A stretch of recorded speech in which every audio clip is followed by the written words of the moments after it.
So, welcome to the Willie Russell studio, and this is actually the very first interview that we've ever done from the Willie Russell studio, and my guest today is Mark Featherstone Witty.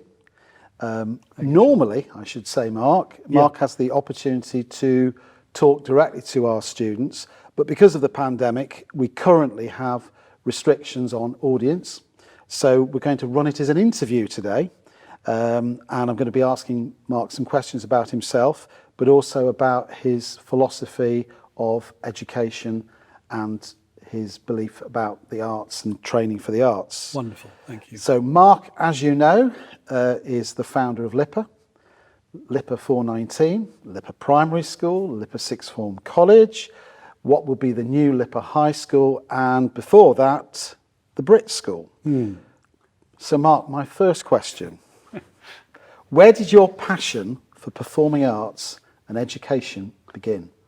It was more an education. I can answer this. Performing arts came from watching a film musical, which I don't think, yes, it was a film in the National Film Theatre in London. I think I was 8 at the time. The show was called 42nd Street, which has, I think, also been turned into a stage show, hasn't it? Yeah. And I was absolutely captivated by, I couldn't take my eyes off it. I was captivated by the energy and the fun, to be honest. And I remember coming out of it, a stranger coming up to my mother and me saying it wasn't right to take an 8.5-year-old to see a film like that. I couldn't understand why I didn't really understand what they were saying, except I heard what they were saying. And in terms of why the passion for education, I think that stemmed from my own education.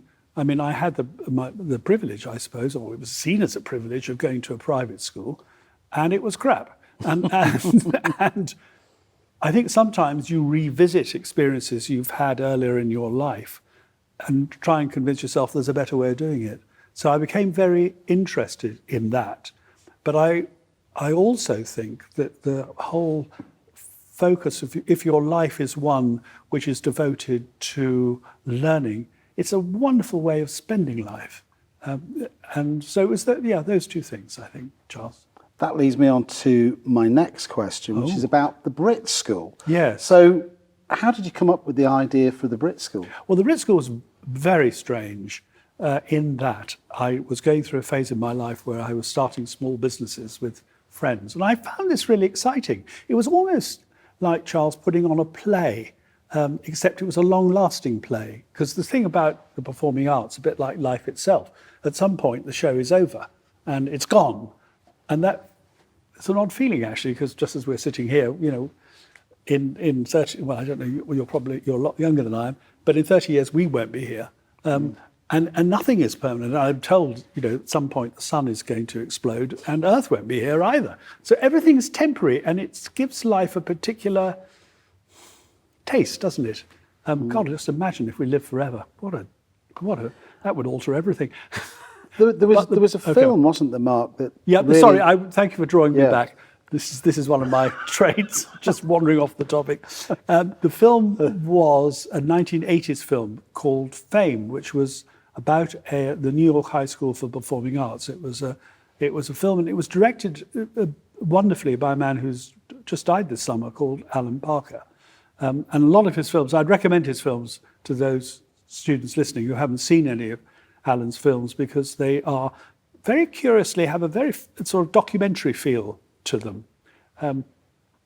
Anyway, I was entranced by this. I thought this was completely wonderful, and thought, well, the next thing I'm going to do is, alongside the small business I started, I'm going to start a performing arts school. I had no idea how expensive the whole thing was. No idea at all. We're talking about millions. I mean, the companies I formed, sometimes with friends, sometimes by myself, I mean, the capital required was, 10,000 or something of that kind. It was nothing as major as this. I don't know what exactly prompted me, and I do think, actually, in a funny way, there may be something wrong with me, because, I mean, I'm 74 now, and I'm, as you say, I'm trying to start a high school. I mean, why would one at 74 want to start something new? I don't know. It sort of reminded me of a time when in my early 20s when I was looking for girlfriends. And for some bizarre reason, I went for girls who already had boyfriends. I mean, why am I putting hurdles in front of myself the whole time? Anyway, the Brit school story is quite a long story, and it was quite a complex one, and involved the record industry and involved the government as well, which is sort of a nightmare, frankly. And I think the best thing that happened was I wrote to a whole variety of people who I admired, who had been survivors in the creative and performing arts.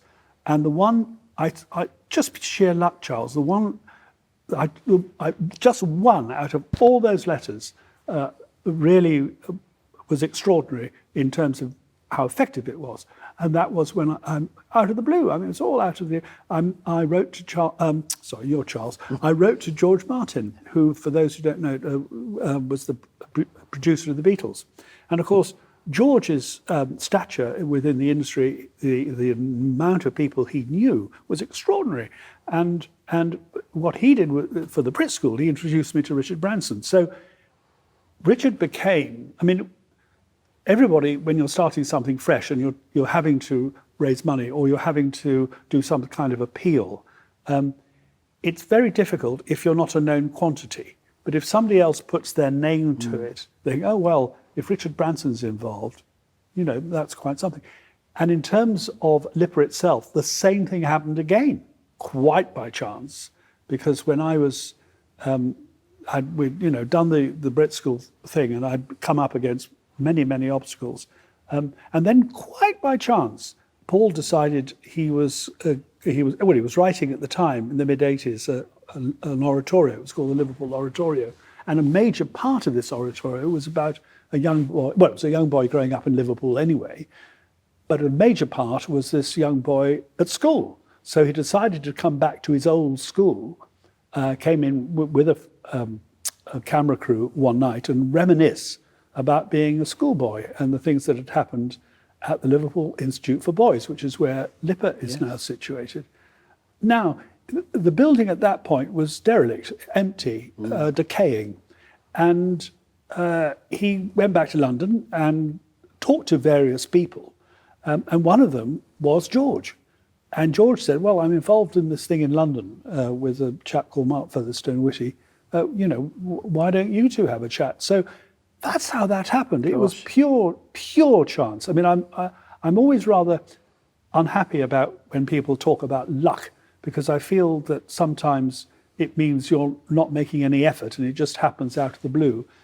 Even that story didn't happen quite out of the blue, because of course I would put myself out there, got in contact with various people who had names. So it wasn't complete luck, but you did things which made luck happen. I suppose that's the thing. That's number one. And number two, I think a lot of luck happens to people, and sometimes they just don't notice it. Yes. And I think, for instance, youngsters here, when they're being taught by talented staff and I was looking at the profiles of the staff we have here, and you've seen the things they've done. Well, it's a wonderful contact point for them, which sometimes people just overlook.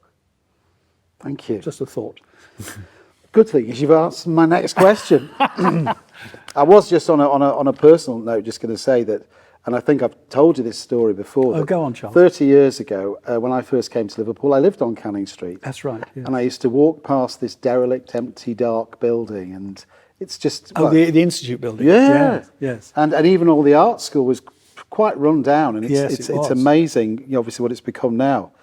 So that in itself, the creation of LIPA is a huge undertaking. So why did you want to extend the educational philosophy and ethos by opening first a primary, then a sixth form, and then a high school? What made you want to extend that further from the higher education side? Well, dear Charles, as time has gone on, the methodology, there are only three, with any kind of school, there are only three questions.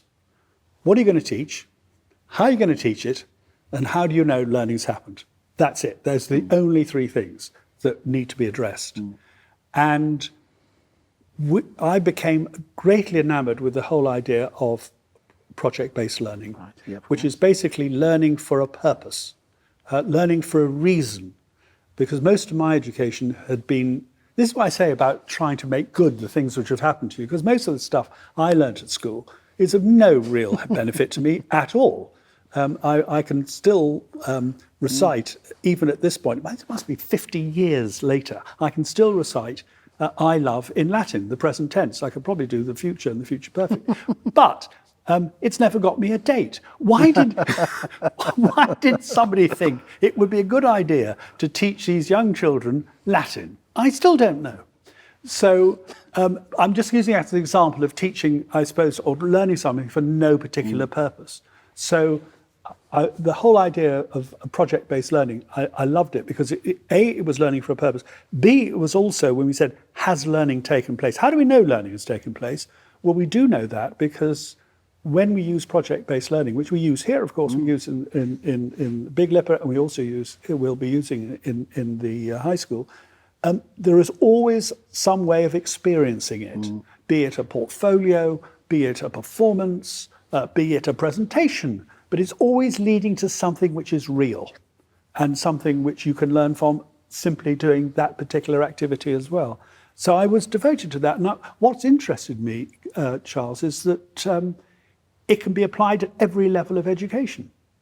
Every level of education can be challenging, can be engaging. I'm a great believer in giving people challenge. Not too much challenge that you just throw up your hands and say, well, this is ridiculous, or not too little challenge that you feel you're being you're wasting time, but just enough challenge above what you can currently do. Well, that's good. That's why I think that kind of through journey. The other thing I was really interested in, and I'm actually devoted to this idea. It is an idea rather than an actuality, but you can experience it, and that is that the way we all excel are never captured by the examinations we teach, or people have to undertake. And in a funny way, I don't want them to be, but the truth is that so many, be it higher education, if people are going from, for instance, this school into higher education, or indeed looking for jobs, the main question that people want to know is, what have you done? What kind of person are you? That's never captured in exams. And I became very interested in something which I was introduced to by Ken Robinson, who's an educationalist, and anybody who wants to watch 70 Minutes of Pure Bliss, I would encourage you to watch Ken's first TED talk, which actually has been watched by 80 million people and been translated into 62 languages, a kind of reach that our feeble politicians can only dream about. And he introduced introduced me to many things, but one of them was the idea of multiple intelligences, which I'm very interested in. And what that basically is that there are all sorts of ways in which people can have talents and abilities which aren't really recognized as they should. I've just finished a book called Head, Hands and Heart. And the premise of this book is that the whole of the British education system has focused far too much on the head.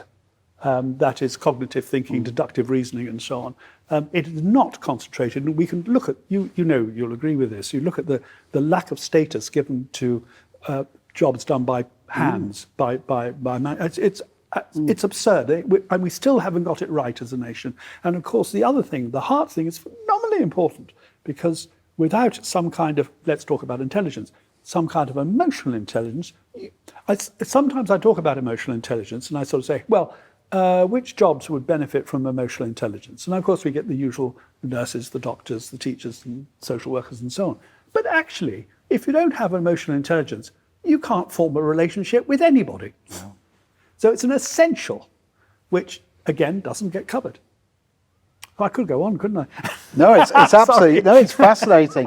I'm going to go slightly off track, and then I'm going to actually come back a bit more. Oh, you're going to go off track, not me. Just a little bit, but this is a question that interests me. Now, one of the unique things about LIPA is the Masterclass program and the amazing talks. And in the time that I've been here, I've seen you talk with some incredible people. And I know this is a difficult one.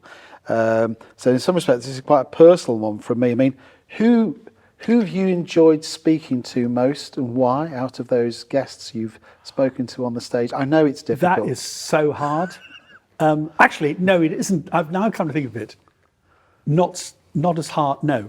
I've been fascinated. Obviously, it's fascinating to meet people at the top of, experts, and they know absolutely what they're doing. And of course, it's interesting, isn't it? You have somebody, I would have to mention him, like Paul, who's done zillions of interviews in his life. And of course, he's an extraordinary man, and it's not, of course, he'll go down in history, and all of those, the Beatles will go all down in history. We didn't want to bore ourselves, so we didn't want to make the same song twice. And a lot of people doing records, they get a winning formula, and so they repeat it. It's probably their producer makes them do it. Right. But we always spotted that happening, and we go, don't want to do that. So if you listen to a lot of Beatles stuff, the songs are completely different. There's like sort of, Eleanor Rigby, and then there's Octopus's Garden, and there's Strawberry Fields, and there's Penny Lane, or whatever, but they're all quite different. Yeah. And that was only because we would have got bored. But the man who captivated me most, I would have to say, was Stephen Fry. Because I was, when I do their sort of, these people become LIPA companions, I look through, because the interviews are recorded, I look through the interviews they've done, and I noticed that Stephen's, I asked him a question, first question, and it was 20 minutes later that the second question came along. And I was completely captivated. And it's the same with finding a voice. The writers are always told you have to have your own voice, And most of us, our voice is a mixture of that bit's, J.K. Rowling, that bit's Dickens, that bit's Shakespeare, that bit's Agatha Christie, whatever it is, whoever you've read a lot of, and then you see it yourself. I'm just a messy parody, a pastiche, a compendium of other voices. I have no real personality, but to everybody outside, they say, no, that's you, that's who you are. And I'm always amazed if I tweet sometimes. Sometimes people reply, I could hear your voice when you tweeted that. That was so you. And I think, I just wrote what I thought. And going back to Ken Robinson again, everyone who receives a companionship at our graduation is supposed to talk for 2 minutes. Ken talked for 18, and the time just flashed by. And I suppose it's to do with, yes, people's personality, but some people are just so captivating in what they say, how they say it.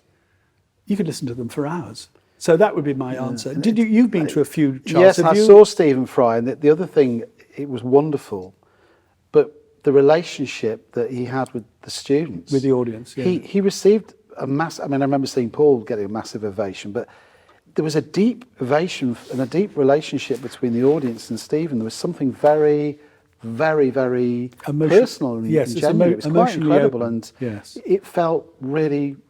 And likewise, when he was at the awards and he spoke, similar again. It's quite incredible. It is. Okay. You've got a favourite quote by Mark Twain. Do you want to tell us about that? The favourite quote. Thank you, Charles, for mentioning. The favourite quote from Mark Twain is, and I sometimes ask students to identify this. What are the 2 most important days in your life? And of course, everyone gets the first one, which is, of course, the day you were born. And then, of course, students sometimes say, well, the day you die. But actually, that isn't the most important, because obviously there's nothing else comes after. Well, some people maybe believe something comes after that. I don't, but maybe you do, Charles. I must be careful. There's a chance to put it right or something, or to make some more mistakes. No, the second one, which I thought was very powerful, and that is the day you realise why. So you have the day you were born and the day you realise why.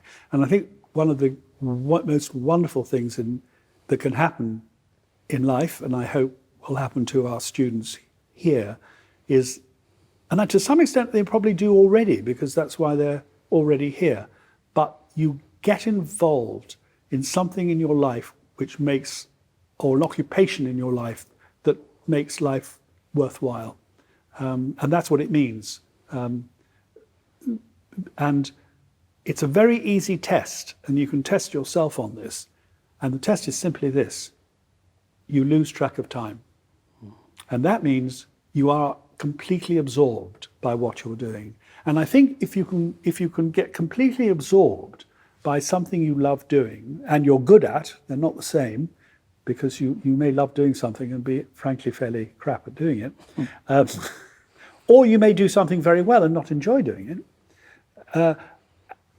Once you've got that in place and you get other people to pay you to do it, well, there's nothing much more you can expect out of life, I don't think. Wow. Now, in your life, you've encountered both triumphs and setbacks.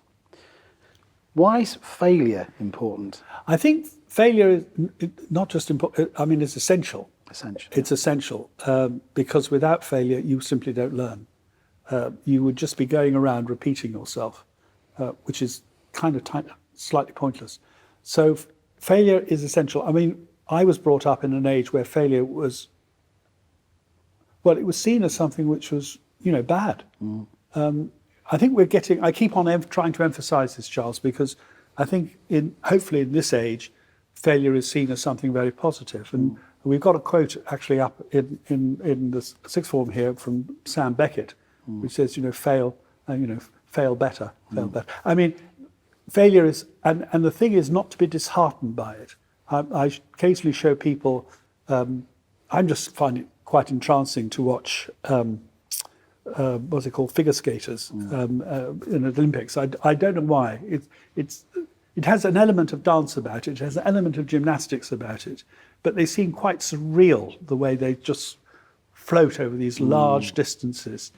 And I show a video of a girl doing it, and it jumps and twirls and all the rest of it. And then I say, how old is she? Well, when I showed it, she was just 12. And you think to yourself, how many times did she fall on it with a thin costume on an unforgiving surface? And to achieve what this girl achieved, you really couldn't afford to think, well, that's it. You pick yourself up, to choose a line from a very well-known film, and do it all over again. This sounds like an exam question, this. I'm going to ask you that. But I know it's another than something that you wanted to share with us. What is the paradox of success? Thank you, Charles. I should have mentioned it. The paradox of success, first of all, I sometimes ask people to know what a paradox is in the first place. And a paradox is very simply something which seems contradictory but is true. And the paradox of success is that it's built on failure. So you can't succeed unless you failed. And I think it's sad sometimes when people sit on red sofas in television shows, they don't talk about that as much as they should. They also don't talk about how much time, going back to the figure skater again, how much time they've devoted to doing what they do. And I tell you who was most fluent about this, I thought, was Gary Barlow. I mean, I don't know whether you saw that one. I did see Gary, He was terrific, because he clearly has a gift. And he said, well, I'm sure the students here have a gift. But what he was interested was on how you, this is his words, how you stretch that gift. And it's important to say this because it's only something I've kind of figured out in the last 10 years, but I've been a bit of a workaholic through my life. I always felt like I was given something which was very special, and I was given this much talent, but I've tried to turn it, I've tried to stretch that elastic band as far as I could with hard work. And there's no escaping this. The only way to stretch the gift is to put in an enormous amount of time and work and practice, and an enormous amount of learning, which involves failure. Gosh. So sort of this sort of relates to Gary's talk. I mean, good. We actors, musicians, they often say, oh, they're very, very, very, very talented. So what's your view on the concept of talent? Oh, thank Mark? you. My view on the concept of talent is it's a word we all use, and we don't really know. I think we're saying there is some sort of gift, but we don't know how big or how little that gift is. Somebody says someone is tremendously talented. I would say, somebody saying that, I would say, bollocks. You have no idea how much talent they actually have. The only thing that we know about people who perform well, be it front stage or be it backstage or be it in business or be it in sport, is the extraordinary amount of time and energy they've put into that. It's not for the faint-hearted, any of this. And the ability of the talent that we see, or the people who are now at the, well known, is so much in advance of what it used to be. I mean, you remember, I think in the when did Roger Bannister achieve the 4-minute mile? It was during our lifetime, wasn't it? 50s. 50s. I think. That is regularly surpassed now, regularly surpassed. So I think the general achievement of people has, I'm choosing that as one example, it may be a bit simple one, but has gone up. And the amount of time you have to devote to getting we teach skills. The amount of time, I feel it's a little bit like carpentry. Somebody, designs and builds an extraordinary chair. But actually, to do that and to work with wood and sensitively and all the rest of it, that's a lot of learning. And there's no shortcut. So I would say talent is a word we use. We don't know how much you need to be outstanding. We really don't.